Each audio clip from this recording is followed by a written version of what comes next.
Bonjour, Béatrice de la Valette, je suis à la fois vice-présidente de la région Île-de-France, en charge du dialogue social et adjointe au maire de Suresnes. Et je vais vous parler de l'égalité entre les hommes et les femmes.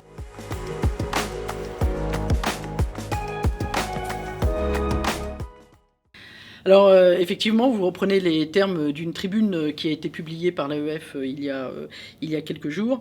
Et dans la crise absolument terrible que nous traversons, je dis nous traversons parce qu'on est loin d'en être sorti, on vient de franchir le cap des 100 000 morts, donc crise humaine, crise économique, 424 milliards, crise sociale, explosion des burn-out, des suicides, des dépressions. Les femmes sont au cœur de l'ensemble de ces problématiques. Il y a un rapport du Forum économique mondial qui montre qu'on vient de prendre 36 ans de retard, c'est-à-dire plus d'une génération qu'il va falloir combler pour combler l'écart entre les hommes et les femmes dans le domaine de la santé, dans le domaine de l'éducation, dans le domaine de la politique. En matière de chômage, elles ont été beaucoup plus frappées que les hommes. Elles ont été victimes de violences conjugales 30% en plus des autres années. Et puis la charge mentale aussi qui est très lourde pour elles, puisque dans une période de confinement, de télétravail contraint, permanent, elles ont continué à assurer les tâches de la maison, les tâches ménagères, les enfants, le travail à la maison. Donc oui, les femmes ont été, dans cette crise sanitaire, une victime des collatérales très importante.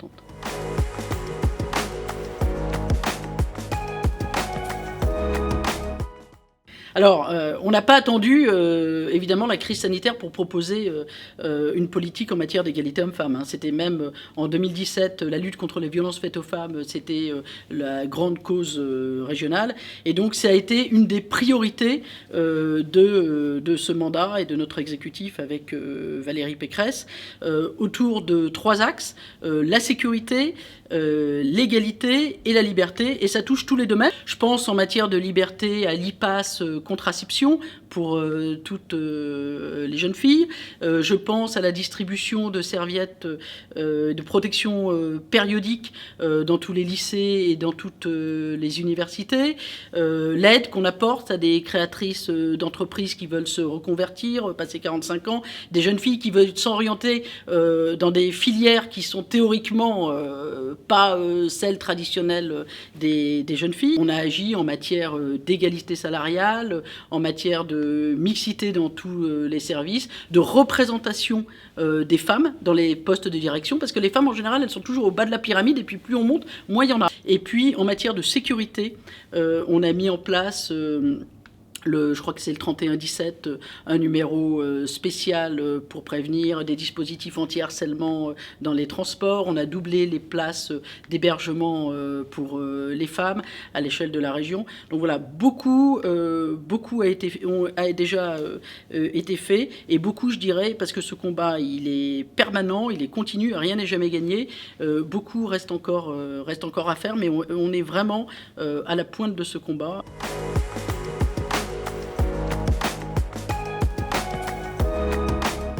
Alors oui, ça c'est un euphémisme de le dire. Quand je vois qu'il y a encore 24% d'écart dans le secteur privé entre les femmes et les hommes, 14% dans le secteur public et 9% un petit peu moins dans la fonction publique territoriale, c'est absolument une honte. Ces chiffres sont inadmissibles en 2021.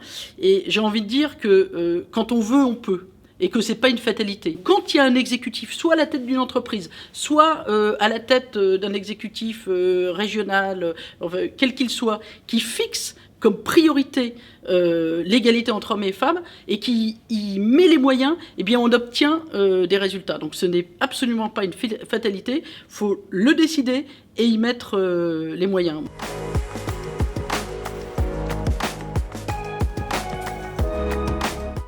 Alors, le dialogue social, moi je l'ai toujours dit, c'est au cœur de la politique que je porte depuis 12 ans à Suresnes, c'est un peu notre ADN. Le dialogue social, c'est pas une fin en soi. c'est un fantastique levier de progrès social et d'optimisation de la performance publique. Moi, à Suresnes, il m'a permis de conclure 33 accords gagnant-gagnant, dont une vingtaine en matière de qualité de vie au travail, et puis plusieurs accords en matière d'égalité hommes-femmes.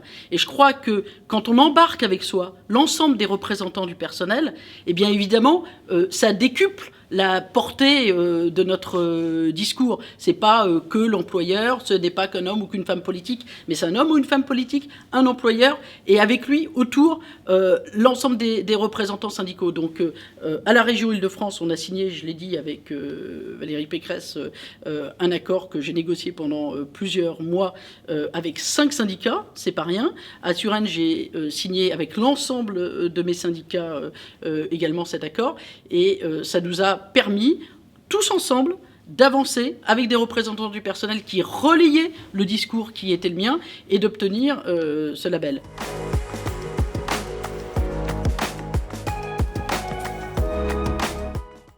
Effectivement, le président Macron avait déclaré que c'était la grande cause du mandat. Donc il y a des choses qui ont été faites. Effectivement, la loi contre le harcèlement de rue, le Grenelle des violences conjugales, l'index en matière des entreprises. Et donc je m'en suis félicité. Après, je dirais que beaucoup reste encore à faire. Et les derniers chiffres, on l'a vu dans cette crise sanitaire, montrent qu'il y a encore beaucoup de travail et qu'on ferait bien aussi de s'inspirer de ce qui existe chez nos voisins européens. Je prends le cas de l'Espagne. Ils l'ont affiché comme priorité depuis les années 2000 et ils ont agi dans un certain nombre de domaines avec des résultats absolument remarquables. Pourquoi, dans un pays où il y a 20 millions d'habitants de moins qu'en France, en Espagne, on a 160 000 plaintes par an alors qu'on n'en a que 40 000 en France? Et là encore, il y a un gros travail à faire pour former les policiers, les gendarmes, on le répétera jamais assez. Pourquoi il y a chez nous 1300 ordonnances de protection quand il y en a 20 000 en Espagne? Et qu'au minimum, il faut 1 mois pour que, effectivement, des mesures soient prises par les magistrats chez nous, alors qu'en Espagne, c'est 3 jours maximum. Et on l'a vu, combien de femmes sont allées déposer des plaintes et 1 mois, 2 mois, 3 mois après, tomber alors qu'elles avaient alerté, alors que la famille avait alerté, tomber sous les coups de leur conjoint ou ex-conjoint. Donc il y a un gros travail en termes de formation, ordonnance de protection, les bracelets anti-rapprochement. En Espagne, aucune femme dont le conjoint portait ce type de bracelet n'est tombée, depuis que ça a été mis en place, sous les coups de son conjoint. En 5 minutes, la police arrive quand il pénètre dans un rayon qui a été déterminé. La police agit extrêmement rapidement. Donc voilà, ils ont obtenu des résultats remarquables. Je pense qu'on pourrait aller encore un petit peu plus loin.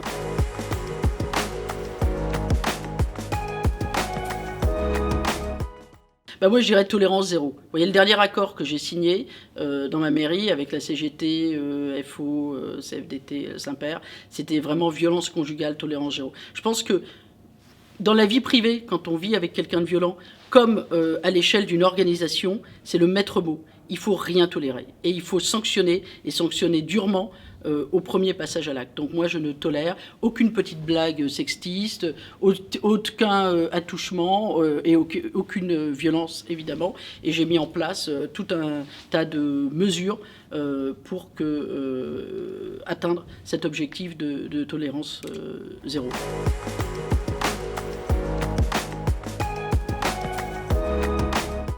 Je dirais que ça fait un peu partie de notre ADN, nous qui sommes des humanistes et des progressistes. On est depuis très longtemps, on l'a vu avec Simone Veil qui a porté ce combat avec les en 74. On est au cœur de ce combat et Jean-Christophe Lagarde, pour en avoir souvent discuté avec lui, est très sensible aussi à toutes ces questions. Et donc nous, élus locaux, élus nationaux, c'est vrai que on porte ce combat, et tant mieux si avec des expériences concrètes à la région Île-de-France, à Suresnes et ailleurs. Je pense aussi à mon collègue Jean-Philippe Dugouin-Clément qui a adhéré lui aussi à la Charte européenne pour l'égalité hommes-femmes il y a quelque temps, auquel on a adhéré aussi en 2012. Voilà, je crois que l'UDI, c'est au cœur de son combat, de ses préoccupations, et à chaque fois que ce combat-là, qui, je le répète, n'est pas gagné. Donc ce combat-là qui n'est jamais gagné, à chaque fois qu'il sera en débat, on trouvera l'ensemble des élus locaux comme des élus nationaux, avec à sa tête Jean-Christophe Lagarde, pour porter ce combat.